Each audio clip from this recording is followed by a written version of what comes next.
Hello， 大家好啊！嗱，今日想介紹一個咧罕有放盤嘅 Redland Season Bay 就係開放式戶型單位啦。呢個單位實用率咧係268尺嘅，尺數雖細，但係咧樣樣俱全啊！即係所有嘅電器啊、用品啊齊晒。咁業主都好悉心設計，利用啲呢個空間咧，都做咗啲儲物櫃啊，擺下嘢啊，咁亦都唔錯嘅。加上呢個單位望翻自己嘅羅園景咧，非常之清幽而舒適嘅。好啦，我唔講咁多啦，大家一齊去片啦。入門位置啦，咁就係浴室位同埋洗手間。呢度做咗咧乾濕分離嘅效果啦，有個玻璃門嘅。而呢個位置咧就兩邊鏡櫃，咁可以收納翻嚟男女士嘅用品、護膚品。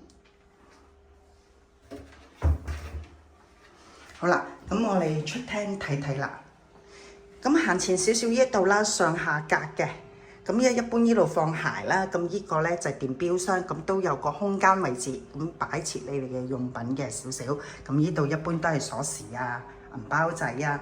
咁轉過嚟呢邊啦，咁係雪櫃、焗爐啦，同埋上面一個空間位置擺嘢嘅。再行前少少咧，我哋嘅左手邊呢個咧就係開放式廚房啦。咁咧洗衣機啊、抽油煙機啊、電磁爐齊晒嘅。電器齊晒，咁咧搬翻啲家私啊，少少就可以住得啦。咁入到嚟啦，前業主咧已經裝修過，咁呢個咧屬於電視櫃嘅。咁呢度通常一般咧擺電視啦，咁呢度咧都係櫃桶，可以收納翻你日常用品嘅。咁轉過嚟呢邊啦，呢度有一張 sofa， 咁後邊亦都做咗一個櫃嘅。